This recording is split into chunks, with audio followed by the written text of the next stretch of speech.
We are stoked. I'm a terrible sore loser. I don't follow the rules.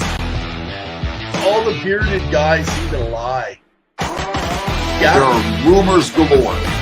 I am so up and down in my emotions right now. Retain salad. Okay. Where there is smoke, there is always fire, etc., etc., etc. You don't do it.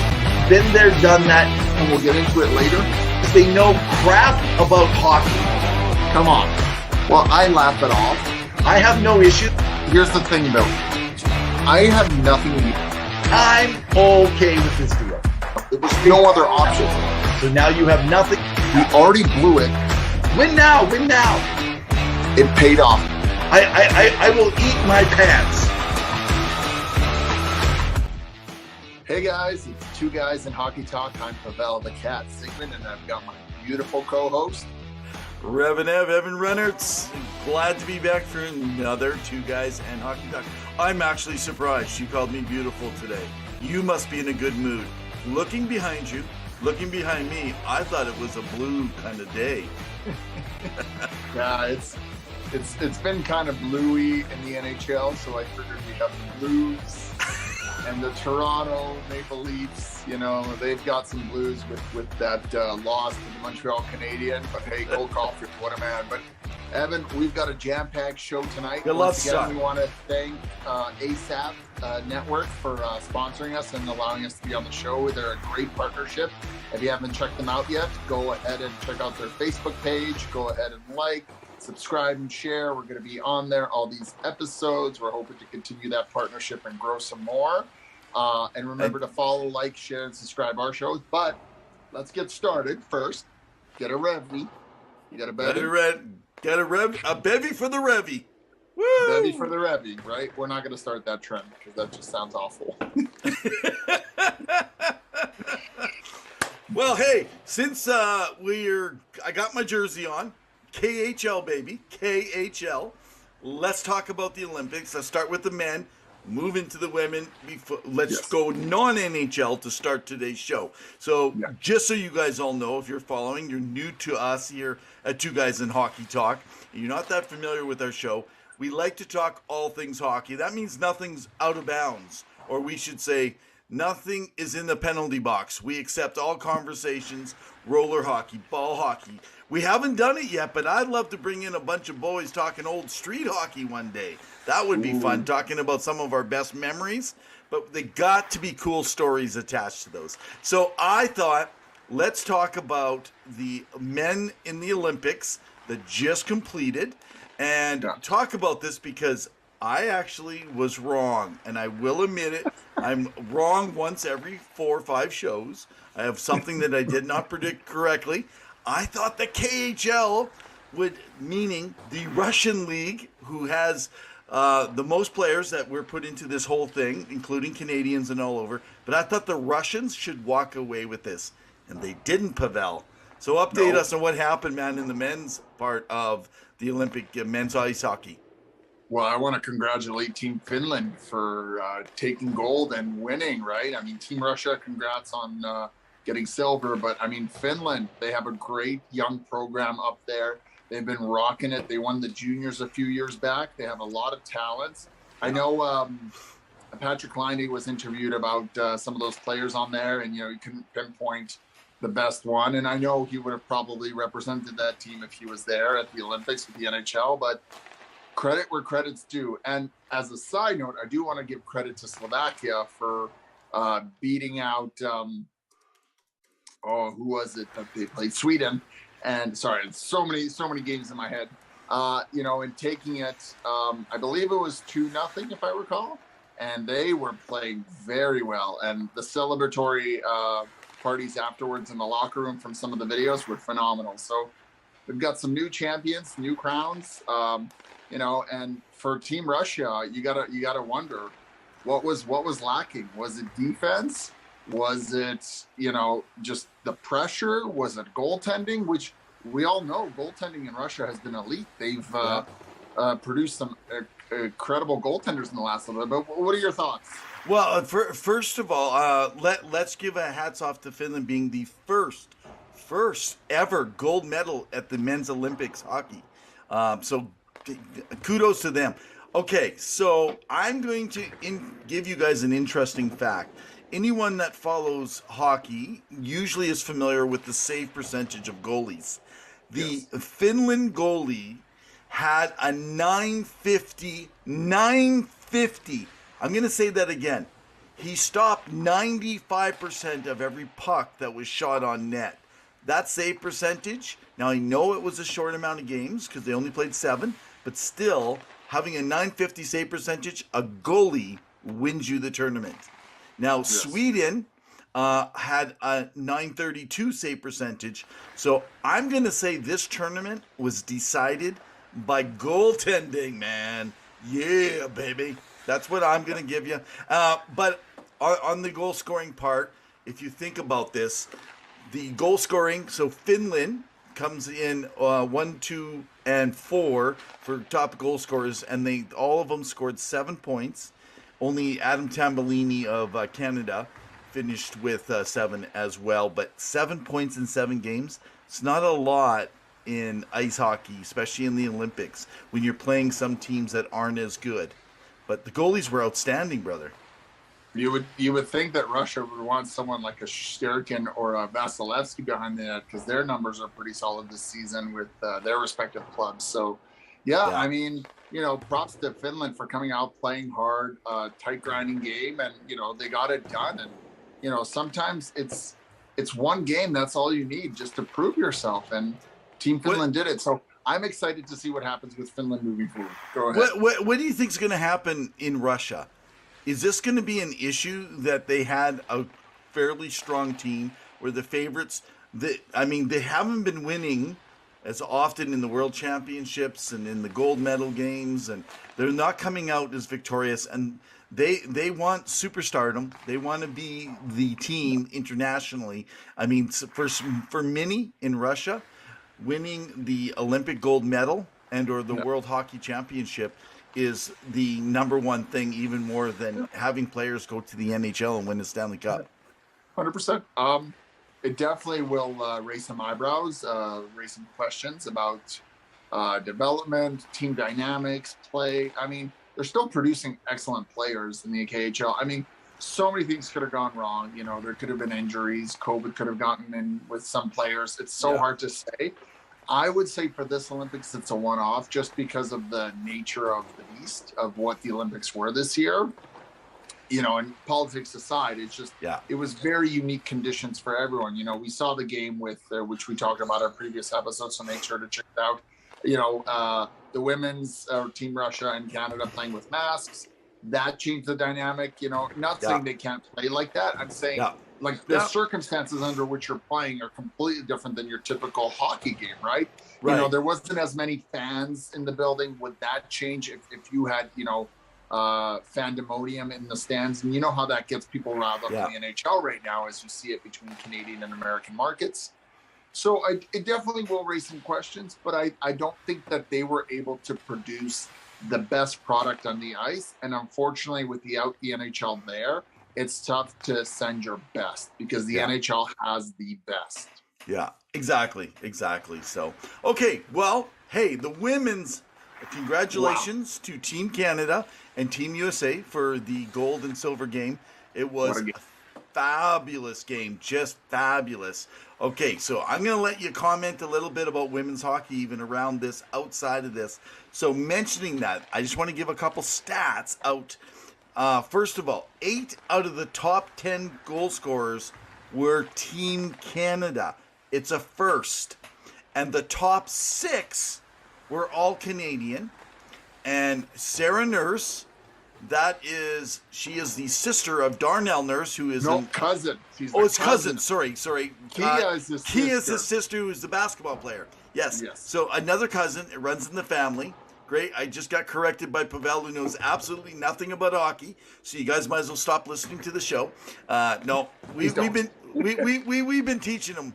But Sarah Nurse led the way with 18 points in 7 games. Yeah. And she was the first woman who was black to win gold in the Winter Olympics women's ice hockey.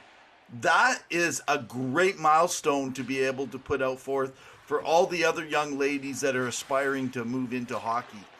Which we want to get more time on. We're hoping to get some women, even from the Professional Women's Hockey Association, in on our show to talk more, because women's hockey is taking off.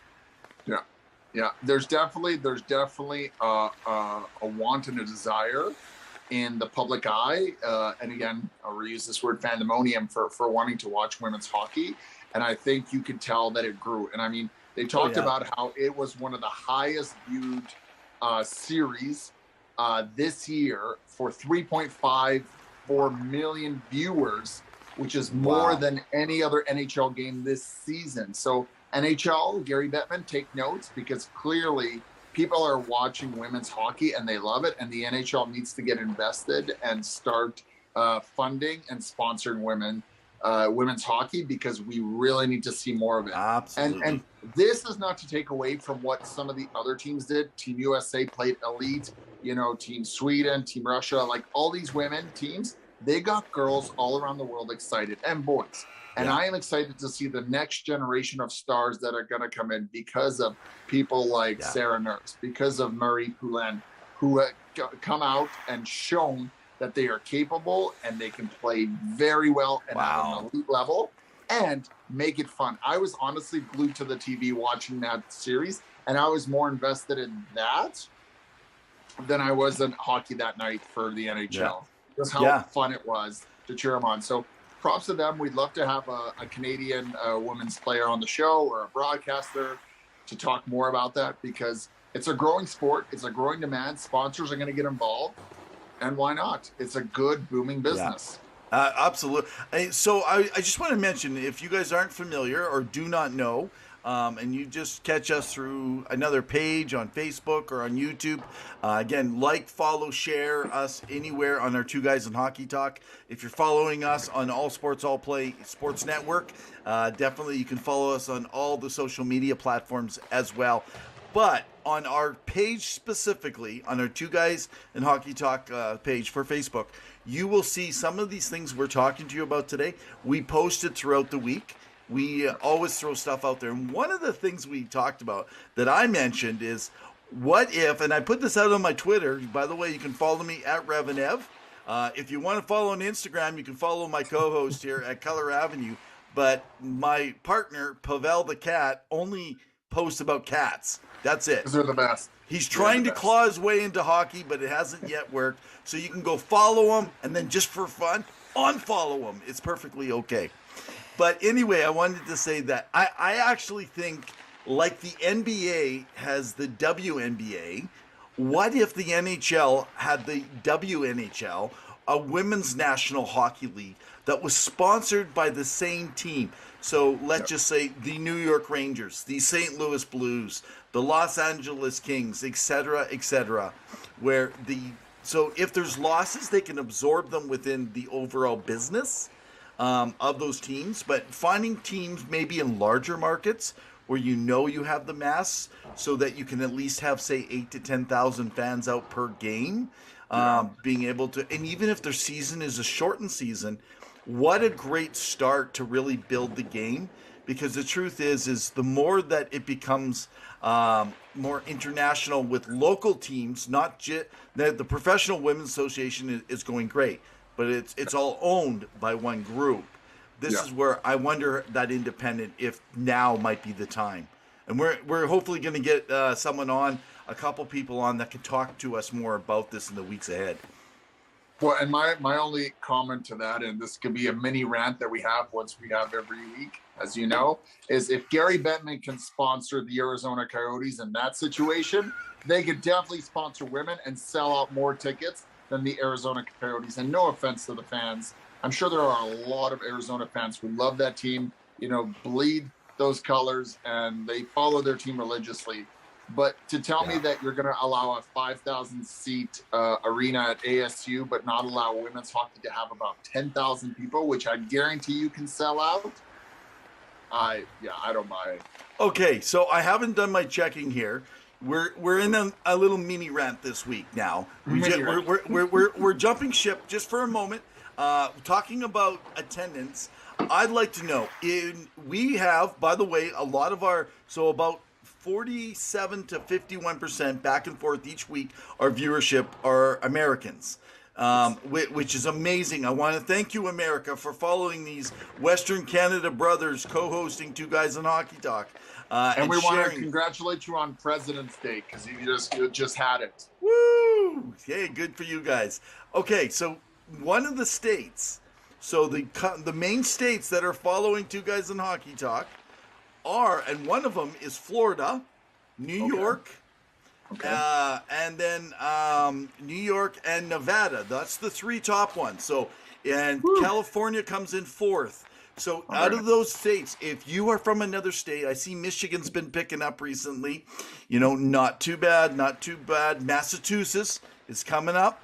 But here's the thing I want to say. If you're from Florida and you know these numbers, can you give me the statistics for the attendance for the Miami Panthers? Because they really are the Miami Panthers, not Florida. I wish they would call them Miami, not the Florida. It would give more, I think, to the name, but I don't think they'll ever change now. So here's my thing.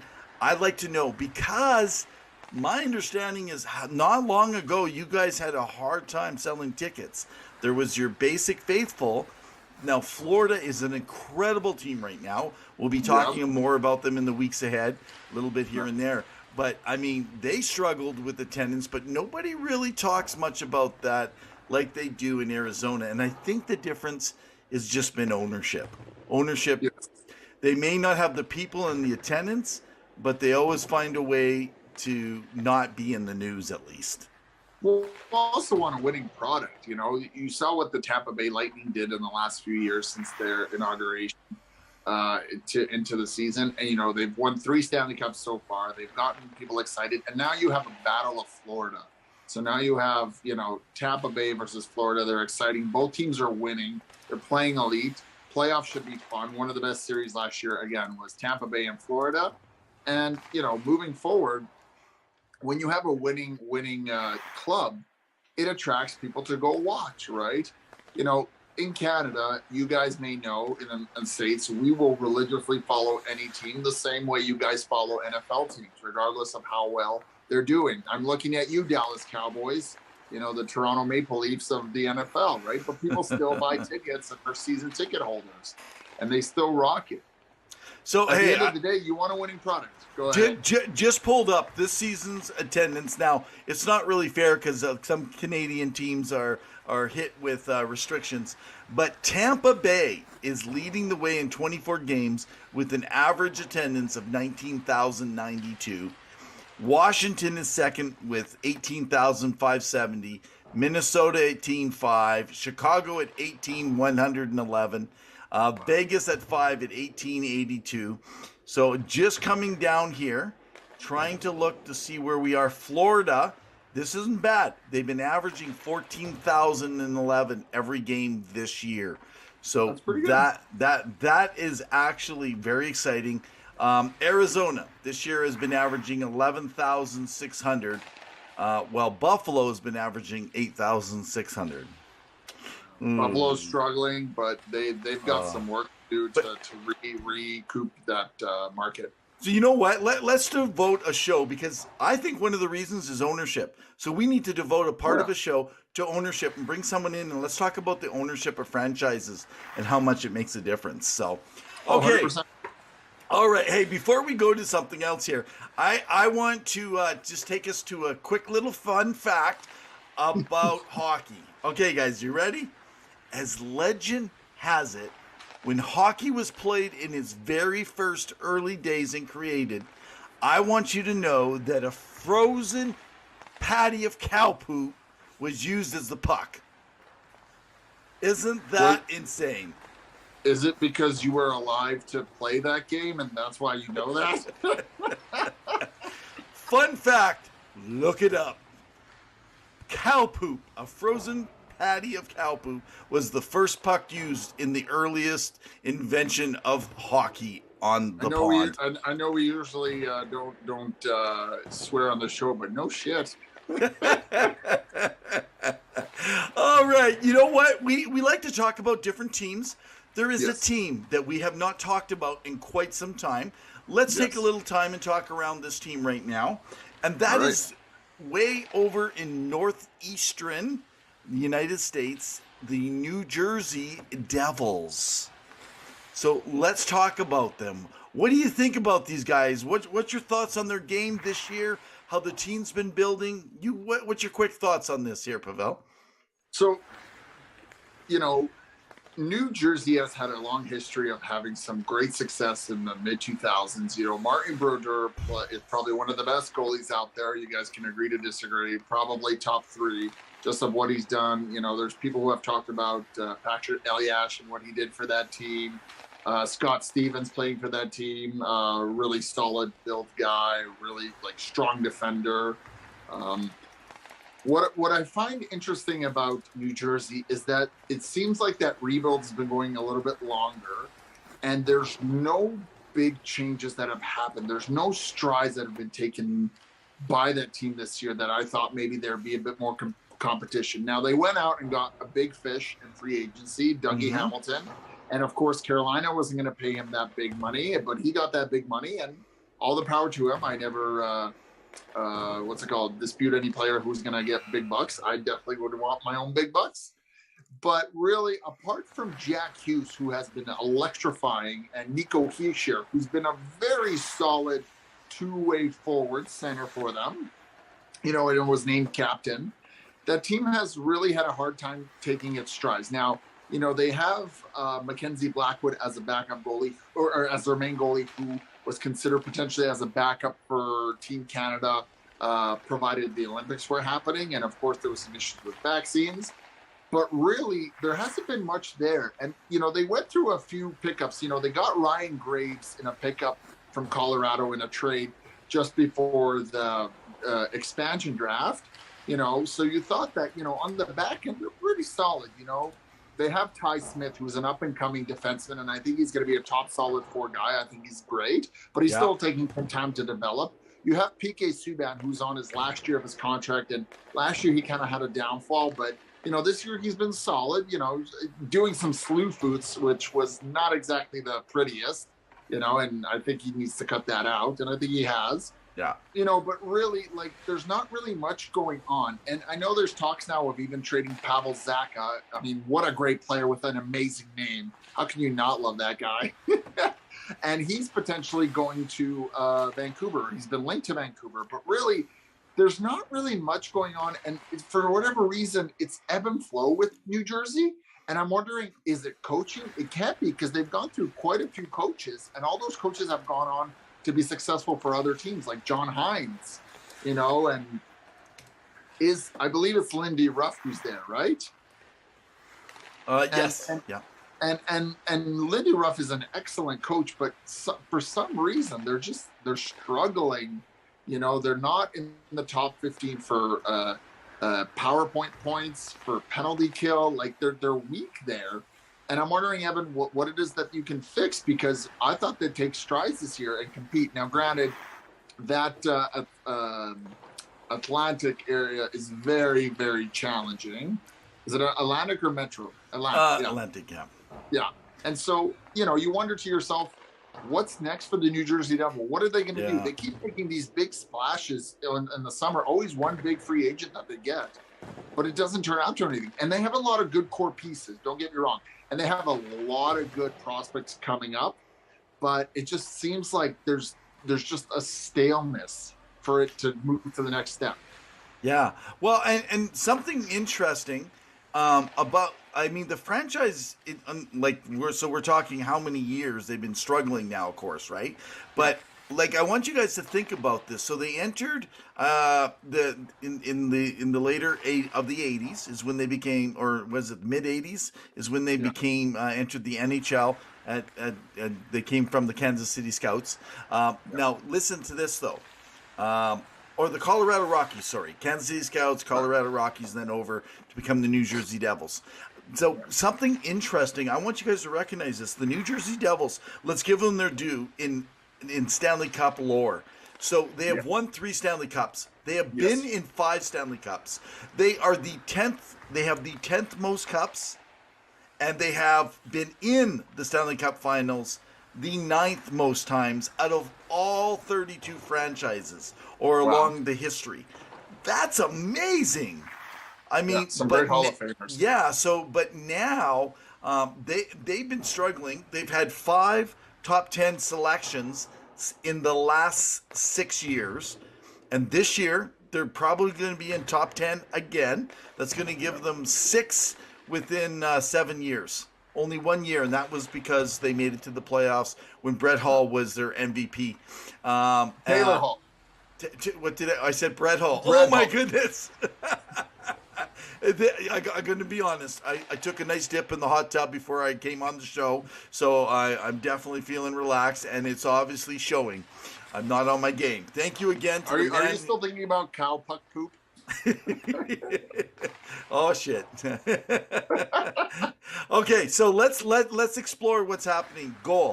In goal for them. Since the legendary Martin Brodeur, they've really never found that goalie. They were hoping for that in Corey Schneider, so they have had nothing really since 2015 that way. They've had 16 different goalies in the last 6.5 years. 16 different goalies. And only 3 of those goalies, you'll notice me with my save percentages, have actually registered higher than a 910 during their tenure with the team. And some have only 30 and 42 games in that. And to give our listeners a little bit of idea, you need at least between 915 and 920, 25 in order to compete in the playoffs, even just to get in. Yeah, exactly. Actually. And then on defense, which they've been working hard on, only this year, only the Seattle Kraken have conceded more goals than the Devils this year. And that just falls right in line with the last 3 seasons when basically New Jersey, they were 6th place overall and the worst for goals allowed. I mean, it's been absolutely crazy. And if you think about this, like you said, they brought Dougie Hamilton in. Now, of course, he's been affected this year because he's been out about 12 games or so. Right now, he's on LTIR. But so they brought in Ryan Graves, Thomas Tatar, as mentioned, Jonathan Bernier. They were hoping could be able to do a little bit more than he's actually done.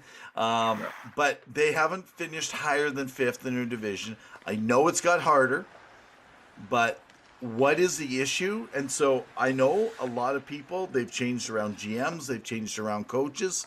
And I really don't have an answer because players are going to sign there. People like it there.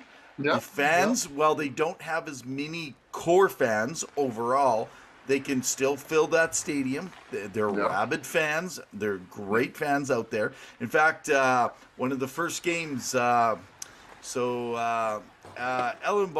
when he came on our show, he shared that was his first place when Vegas came to play the New Jersey Devils. He got a chance to see a game, just loved it, and started falling in love with the NHL. So we know that fans are developed there. Players are coming out of there, Newark and a whole bunch of places. So my question to you guys as the fans in the comment sections, if you're listening to us live right now, comment. What do you think is the problem with the New Jersey Devils? How do they fix this? Because Pavel, I'm going to say, I don't know how they're going to fix this, except this is their chance with the offseason for free agency because PK Subban's salary is coming right off. Yeah. So unless he goes at the trade deadline, yes. Yeah, and I don't think he is unless they're going to get another first-round draft pick because they're going to have to eat 50% of that. Who's picking them up otherwise, right? And it's pretty hard for a team that's going to compete to pick up 50% of a salary. Basically, anyone who has $6 million or more is going to have a difficult time because they can only eat 50% of a salary for the rest of the year, right? So that means you're going to take on $3 million, unless you're going to take a bad player from them who's getting overpaid. Yeah. And then you're going to have to pay to keep the salary, and you're going to have to pay to send a bad contract the other way. I don't know how you guys fixed this situation because, I mean, the New Jersey Devils were supposed to be competitive. Maybe not make the playoffs, but, you look at the trajectory of what the Red Wings are doing, and you would think that they would be around the same level. And they've got some, first-round picks out there, and for whatever reason, it's just – I don't know if it's just they're a few players away or if it's development issue. I mean, you guys can let us know, but I want New Jersey to succeed. I think they have a winning culture there, and alluded to that a little bit earlier. But really, they won't make the playoffs this year. Can they even make the playoffs next year? It's a tough division, right? One of the toughest. So it really is, and it's going to be like that, I think, for a little while. So, interesting, eh? They do have cap space, so that is something. On top of also, like, even with Subban leaving, they will have cap space, but they're going to have to re-sign some of their guys. Jack Hughes. I don't know if he re-signed, but Nicky Heischer. Mackenzie Blackwood is going to have to resign. Ty Smith's going to want a payday, so that number is going to go real quickly. Yeah, actually, I think they're okay with Nico because they just re-signed him, right? $7+ million. So, but so they're good there. But I think Jack Hughes he's an electrifying player, and he's brought a lot to that team. Well, after the trade deadline near the end of the year, we'll talk about free agency because right now there is a lot going on around before the trade deadline coming up. We still got some weeks away, but it's heating up. It's out there everywhere. Teams are trying to decide who's a buyer, who's a seller, Pavel. Yeah. And so what we're going to do is we're not going to so much. We might folks say, hey, he's a UFA, so chances are they're going to trade him because they're going to be a seller, get something out of this, et cetera, et cetera, et cetera. So before we go into that, I do want to mention to everyone, I have said that I do predict this year that the Tampa Bay Lightning will become the first 3-time Stanley Cup champion back-to-back-to-back, a three-peat, since the New York Islanders dynasty days, because not even the Edmonton Oilers of their dynasty of 5 and 6 actually could even come close. So, okay, here we go. Or is it 5 and 7? Sorry, my apology. So, the Tampa Bay Lightning have no cap space. They have some players on really good deals. Yeah. I see nobody that they can get rid of to give cap away to take some on. So I will go out and say, other than a player who's worth $700,000, $900,000 in or out on a fourth line or a third pairing, which I doubt will happen on the back end, they have no cap space and very little for next season. And I do not think they will make a move at the trade deadline other than futures. I think there's going to be, maybe not with Tampa Bay, a few more three-way trades in the NHL at the trade deadline, just for teams to take on contract. Now, I know Toronto recently made some minor trades with Arizona too, Carter Hutton going down there for future considerations, and of course, sending Nick Ritchie down there for his one more year of $2.5 million for Lyubushkin, who's a right-handed defenseman. He's not the flashiest guy, and he can't put up a lot of points, but he's a steady at-home defenseman. We're looking at you, Nima Leinen, here in Edmonton, something similar, big guy who does what does, as well as a potential draft pick, either in 2023 or 2025 or 2024, I think it was. It was like third round or second round. So the trade should be on our website. Yeah. But, so there definitely will be some three-way trades. I think Tampa Bay will play it smart because it's what got him the last 2 Stanley Cups. And I will say, if Tampa Bay does this, not only does it solidify him as a dynasty, and Sean Fire would love that, but it also highlights the importance and value of this season, given the chaos that's been around it. Yeah. But not to mention, now we have 32 teams in the NHL. You are battling out with 31 other teams throughout an 82-game schedule, which was chaos this year, and props to the NHL makers who made that. And you have won it in a full 82-game season. And it's not to take away from last year's season. It just, when it's shortened and limited and stuff like that, it's a little bit different when you play 56 games because you're not as tired. Injuries do still happen, but maybe, it's a little harder. And really, you can't really move anything around. And Kucherov has been playing solid for that team. So, yeah. Exactly. And actually, you bring up a good point, Pavel, in just saying that. Because the first year they won the Cup, it was in the bubble. So the season was interrupted by a big chunk of time. And then when they came back, they did the bubble, which is very different. And then last year, a shortened season. So this year, there was a stoppage. Yeah, we got players going in and out everywhere. But being a full season, I really do believe that if they don't win this year, there will always be that little asterisk people in their minds will put in about the Tampa Bay Lightning. Yeah. Should they win, I think it'll remove the asterisks. Not to mention, I will say though, unfortunately, because it's during COVID, it probably would be considered the COVID dynasty because people, and especially New York Islander fans, correct me if I'm wrong if you're an Islander fan of old, you're going to have a hard time saying these guys were as good as the Islanders of old. Frankly, I think anybody. I think they're close, man. Yeah. Oh, I agree. And we're not trying to diminish that, it's easy to win the Stanley Cup because it was still hard, regardless of whether it was the last 2 years of what the conditions were. Yeah. This is my thing when people say, oh, well, it's a COVID Cup. You're only dealt with the situation you are given. Yeah. And so if that's what you win, and people talk about that, well, they're, like the Calgary fans, they like to applaud them for on a 10 game winning streak. Well, they only played the bottom feeder teams. You're only given the teams that you're playing against. You can't have Tampa Bay, Carolina, Florida, Minnesota, Colorado every night. Sometimes you got to play those teams. And let's not say that, maybe there's some parity in the NHL, but when you're up against an LA, they're still going to bring their A game. Arizona and Montreal. Montreal recently beat Toronto 5-2. Nobody expected that, right? Toronto as limited. So there's still that competitiveness, and no player wants to lose to be like, well, we're tanking for the number one pick. We're going to compete. We're going to play. I'm going to prove myself because I represent this logo and this team and this dynasty or this history. Exactly, right? So, okay, let's talk about some different potentials. You kind of mentioned a couple in passing. Yeah. Let's go through. Ben Sherrod. I mean, he's talked about everywhere. Formerly of Winnipeg, now is playing in Montreal. He is a 31-year-old defenseman. Some believe he's going to fetch a first-round pick. To me, that's overpay, man, for Ben Sherrod to a 31-year-old D that's on an expiring UFA contract.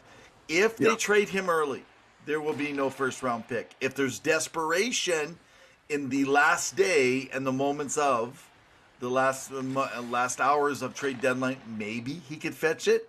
So there's now, of course, there is talk they want to trade him early, and the reason is because they don't want to risk injury. He should be back by the end of the week here, and so who knows? I mean, they haven't given an exact day because they don't want a serious injury because you lose your asset, right? And then you lose him. He's also had a difficult season. I think he lost his father at the beginning of the season, so he had to sit out, or there was a personal family issue. So, our condolences there because that was tough. And that on any player, as you know, it can really take people out, right? And if you don't get into a groove of things, it's hard to get going. And then with COVID, that's another thing that could slow you down, right? You could train all you want, but unless you're on the ice, and we're looking at you, Jack Eichel, it takes a little bit for you to go. And props to Jack Eichel for even getting a goal and 2 assists. It took him a bit in the first game, and he seems great. I'm hoping that that surgery helps him continue to play and be impactful for Vegas. But that's the thing. It's once you're out of it, it's hard to get back into it, and you can tell when a team's off for a long time. Yeah, well, and that's what makes Mario Lemieux's comeback from Hodgkin's disease, from his back surgeries, even that much better, where the guy just scored at will, even coming back. Because it's not easy. It doesn't matter who you are. Even Crosby, he still didn't. When he left, he was scoring at a horrendous pace. It was, when I mean horrendous, I mean in a good way. It was one of his best seasons when he ended up being knocked out during the Classic with that concussion. But absolutely point. I'm going to say, so I know the Blues, the Bruins, the Panthers, the Rangers are all involved potentially in some. I could see him going to the Rangers, but I believe the St. Louis Blues are making the biggest push possibly for him, but I still don't see a first-round draft pick. Interesting. Yeah, it will be definitely interesting because there's also rumblings about the goaltending in St. Louis to see what's going to happen. Is Husso going to be traded, or are they going to go back to Bennington, who helped them win their Stanley Cup in 2019, right? I mean, he's signed for 6x6, and he's in his first year of his contract, and he hasn't had the best numbers, and he just seems to want to get in a fight with everybody he comes into. Okay, so mentioning the Blues, let's go to there with some potential movement that could happen. So Right. Husso could be traded. If he is, I see Edmonton as the number one suitor trying to pick up Husso. It would be a perfect pickup for them. And chances are they would give up that first round, I think, if they could get Husso. Probably the only guy that would actually warranty that. So let's talk about this, though. Would you give up? Because if Binnington's struggling, you got Husso to go to, who's got a better save percentage. Even if Binnington signed for the next years, you can make a go and make a run. You want to get the cup. Yeah. If they make a push, and if the St. Louis Blues can get themselves someone who's been very sought at, we talked last week, actually, Pavel brought attention. I know Philadelphia doesn't want to hear about this, but Claude Giroux in a St. Louis Blues uniform could actually equal a Stanley Cup. Possibly, yeah. I could definitely see that happening. And if they get Giroux, I see them hanging on to the goalie. If they don't get him and they just pick up someone, maybe like I'm trying to remember Justin. I'm trying to remember the last name. Not Justin Hall, over in Colorado. Falk? No, Justin Falk. No. Looking for a defenseman for St. Louis out of Colorado. I'm trying to remember. He's a younger guy. Shoot. I've lost it. It was just on the top of my head as I was talking. Just look it up. So, yeah, well, you look it up. You see who's there. No, you look it up. So I will say... Justin Barron.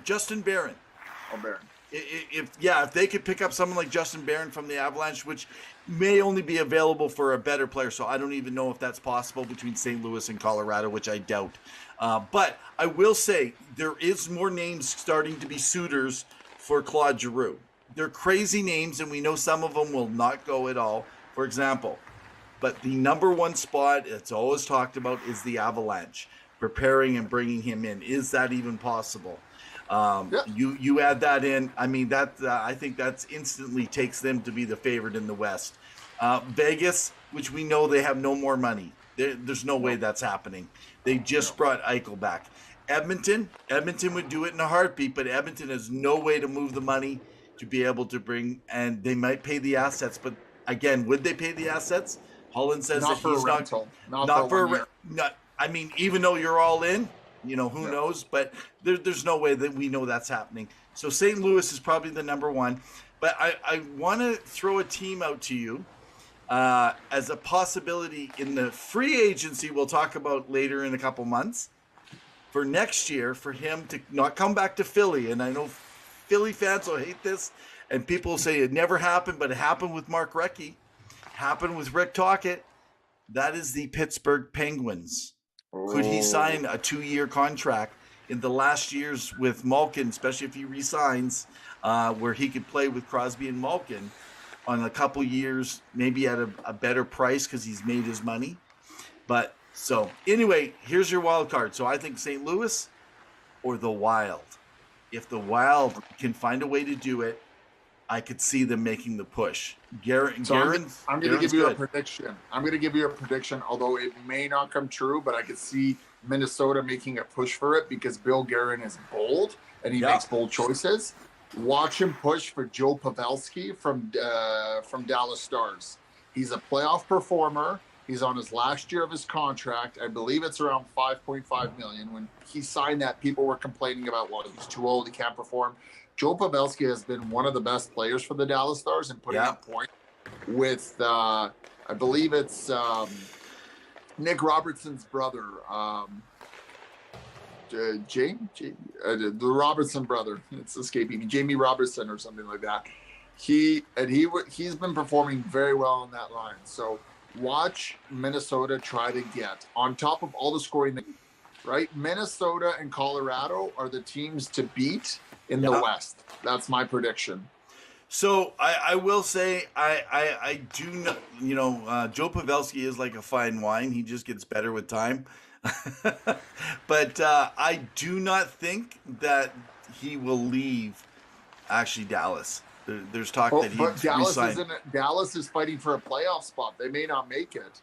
Yeah, but even if they don't, I believe he has a no trade clause. I didn't look that up, but you can check. I think he gets to determine if he goes, and I don't think that he's going to move it. I believe he just wants to stay stood, and he loves Dallas. Absolutely, he didn't even want to originally leave San Jose. It was just because of it was the shakeup, right? And so anyway, I just got this feeling. It's just a gut. Other than there have been talks that he doesn't want to leave, and he has made a statement around Dallas about that. So, but who knows, right? So we'll see. And I was gonna say, if Giroux goes to the Avalanche, I could see it being a first-round draft pick and their prospect Justin Barron. Yeah. And Justin Barron is a very high prospect for them. And that would probably be, if they can get the first round, maybe even next year's. I'm not sure what Colorado has. And Justin Barron, that could be something that could help the Flyers rebuild.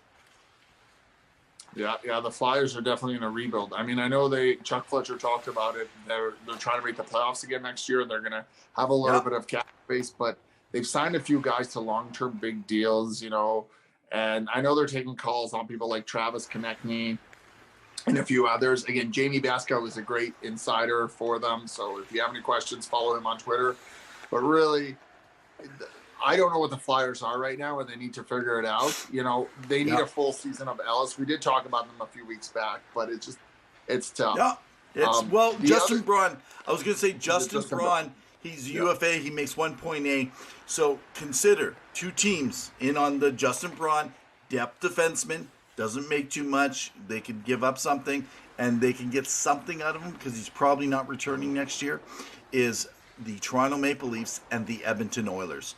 Those are two places you could look at Justin Braun being traded to if one of those teams can make that work for depth defensemen for the playoff run. Now, you were chatting a little bit about goaltenders and potential destinations. So I think that Washington is in the market for a goaltender. I don't think they're comfortable with what they have currently. I know they tried to get Fleury, and Fleury it's been rumblings that he doesn't want to play for Washington given the history between Pittsburgh and Washington. But watch them potentially try to get Husso because they can potentially do it, even though they don't have a lot of draft picks left because they're all in this year again. Or they go for Alexander Georgiev out in New York Rangers, right? I know Rangers are in the playoff spot. They can push, but they believe Shesterkin's their future. And Georgiev, there's a bit of tension with that relationship there. And I know Georgiev wants out, and he wants a fresh start because he wants to be a number one somewhere else. And so look for Washington to make a push for a goaltender, wherever that may be. Now, the other team that I'm curious about, because there's been not much talk and there's not a lot of cap space for them, is the Nashville Predators on the West. What are they going to do? They are in a playoff spot.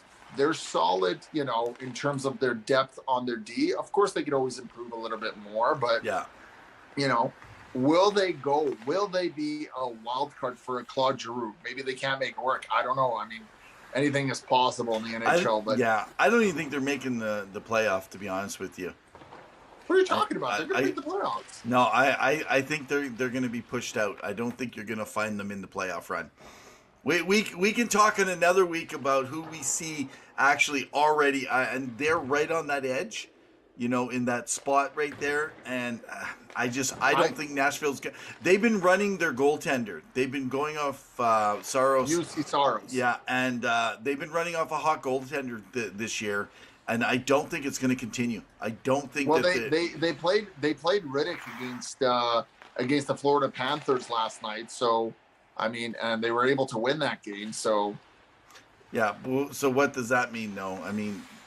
We see this happen all the time. You just mentioned Montreal also beat the Toronto Maple Leafs, which normally would never happen, right? So let's finalize on this. Calgary, 10 games won. What does Calgary do? Do they pursue somebody wild? Calgary fans, let us know who you think. Kudos to Daryl Sutter for getting that team going and, doing what they've done. 10 wins in a row is very impressive, and they are now on top of the Pacific Division. I think they have one more move, a depth defenseman. Maybe Justin Braun could be also in with the Calgary because of 1.8, with your salary, he might have $1 million left coming in. Take a guy, send him on waivers for $800,000-900,000.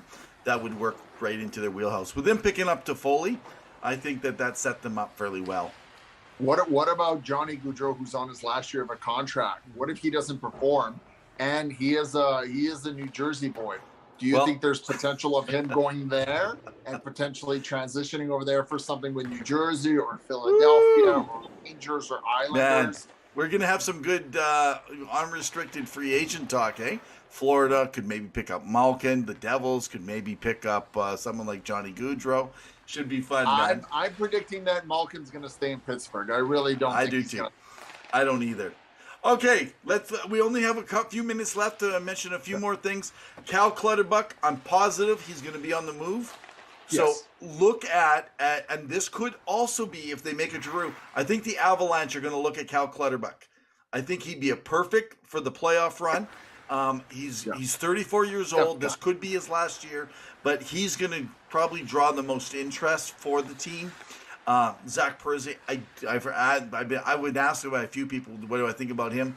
No, I don't think he's going anywhere at this stage of career. He's not a depth guy, and so he really needs to kind of be in that 6-9 role, and I don't think he's at that stage anymore. But here's something interesting. Zdeno Chara. Could they give him a chance for one more playoff push with some team and trade him to a place of his liking where he could be? And all I've ever heard, I know there's some teams that would love to get him, like Edmonton or even another team, for example. Now, would this be crazy? And it's not beyond what I could see Burke and Hextall doing. Could they find a way, if Boston's out of the playoffs or thinking this is not their year, would they trade within, because it's just for the year, his contract, could they try to get a depth defenseman with Zdeno Chara for a Penguins playoff push? Oh. Very possible, very possible. Now, I have heard nothing about that. There hasn't been a whisper about that. I want to say this. Please don't go, well, they just announced it on Two Guys and they... No, we know nothing. This is just looking at numbers and looking at possibilities and interest and just knowing what players really want to do when it comes to playing in the playoffs, playing for the Stanley Cup. Because this truly is Zdeno's last run at it. 100%. And I don't mean to not mention every single team because there's 32 and it's tough. But let's talk about Seattle quickly and how potentially Mark Giordano, their first captain ever, could potentially make a reunite with Calgary or maybe with TJ Brody out in Toronto, and... Okay, so he can't fit in the cap in Calgary. Why not? Because his cap is $3 million plus. But Seattle can retain for a first round pick. Yeah, no, he's $6 million, so that would still be about. They'd have to take a player back worth around $2 million. Yeah, so again, and I don't think they're wanting to give up a pick. And I believe what they have on their third pairing, they consider as good as Giordano. I don't know, guys. You're Flame fans out there. What do you guys think? Do you think that you even want him back? Do you actually think maybe you guys have heard stuff about Giordano that maybe the players want him back? Would they do a swan? Like I said, he goes to Toronto or something, right? Yeah. Yeah, absolutely. So here's a player to consider out of San Jose. I haven't heard any really specific mentions. Great depth player. So here's a player that, if he can be picked up for that center position on the fourth line. You ready? Because they're in a win now mode, you hear. The Edmonton Oilers and Nick Bonino. Oh, Nick yes. Bonino. Consider it. It's not talked about, but that could be a good depth move, and one of their struggles is on their fourth line. Yeah. If you can bring in someone like Nick Bonino. Now, hey, I think the Oilers are going to go after Braden Holtby. That's who I think their target is. I think it's Husso or Holtby, or you're not going to find another goalie coming in. I don't think that any of the other ones are an upgrade on the save percentage. I think that Dallas wants to let go of Khudobin, but they're not going to be able. And, I think it's going to be buyer's regret anyone that takes Khudobin. But also, New Jersey. Now, it was mentioned early on by my co-host about Pavel Zacha. Yeah. It's been rumored that Edmonton could potentially like a player like him, But New Jersey has had several interests. There's local writers in Jersey that have talked about Jesse Puljujärvi. They're 1 year difference. They're 1 inch difference. The difference is there is potentially more potential in Puljujärvi. I want to call him Pool Party. Uh, in a player like him, he plays right wing, but because of his injuries, he's out for a month. About is what they're anticipating. It's going to hurt the Oilers if they could pick up someone like Pavel Zacha because he plays center and left wing, which is the problem. If they pick him up, they'd have to move someone like Zach Hyman over to the right side to do it. But he's 24 years old. He's 209 pounds. He's scored at a .46 points per game. It's a decent salary. It's going to cost him about 800 to 900,000 more on the year. Puljujärvi has been around a .38 this year, just a little bit over .5. Is he going to get better? How much is he going to ask for on the next contract? That would be a very interesting decision for both those teams because you're getting quite close to the same type of player, but plays a different kind of game. Yes. So keep your eyes open. I mean, I've heard Zacha's name, as I said earlier, associated with Vancouver, and it seems like Vancouver is going to be sellers more likely. I know there's been calls on JT Miller. He's been of interest to a lot of teams. I wouldn't be surprised if a team like Colorado, if they can't get Giroux, wouldn't go after somebody like a JT Miller, a grinder that can play on any line from the center or wing, and bring it in. But there's a few other guys in Brock Besser has been kind of associated with the trade rumors for Pavel Zacha back and forth, right? How would that deal would look like we would see? I know Jim Rutherford is looking at restocking up that thing. There's cabinets with all the picks. So it'll be interesting to see because there's a lot more identity of who is a seller and who is a buyer. There's not a lot of teams that are kind of like in the mix where you're like, well, maybe not. You could definitely tell which ones. There's a bit of a gap there, but it'll be an exciting to see. So name your predictions below, guys. We want to hear what your team is going to potentially pick up, what you want to see your team pick up. Is there a player or a goalkeeper or a defender that you believe that your team could be better with in the lineup? And it'll be interesting. And you know who I think Edmonton may pursue? Vince down out of Seattle. He's a good defender on the left-hand side there. Yeah. Do we know his salary, what he's coming in at, though? Because that's going to be a little bit. I don't know off the top of my head. Because I thought he signed in around $4 million. I could be off on that one, but yeah. So again, it's money in, money out. That's the hard thing that makes this difficult. We know they have interest, but can you do it, and will they take something off your hands? And it's all a matter. A lot of Oiler fans want to say, "Come on, we got to win." But then when you spend, you got to take a chance on a player, and you may lose, and it may not work out. So I want to mention. I'd like to discuss this one day in the future because this is cool. We talked a little bit about Dougie Hamilton and his contract in New Jersey and Carolina not wanting to purchase it. Yeah. Do you go for the big fish and pay a buttload of money for one guy, or do you split it up like Carolina did and get yourself an Ethan Bear, a Tony DeAngelo, and split up that money between like $3 to $5 million for a couple of players instead of one big fish? Food for thought. Yeah. You shouldn't use Ethan Bear in that mix. He's sat out. No, I know he got games. Traded, but what I'm saying. I mean he sat out. A lot of people wanted to talk about how great he was on the team. He was on the first and second lines, and then he was a healthy scratch often with it. So I know that's a sensitive topic for a lot of people in Edmonton when it comes to them trading him out and stuff like that. But I mean, hey, he's been a good player. He has still played 36 games this year.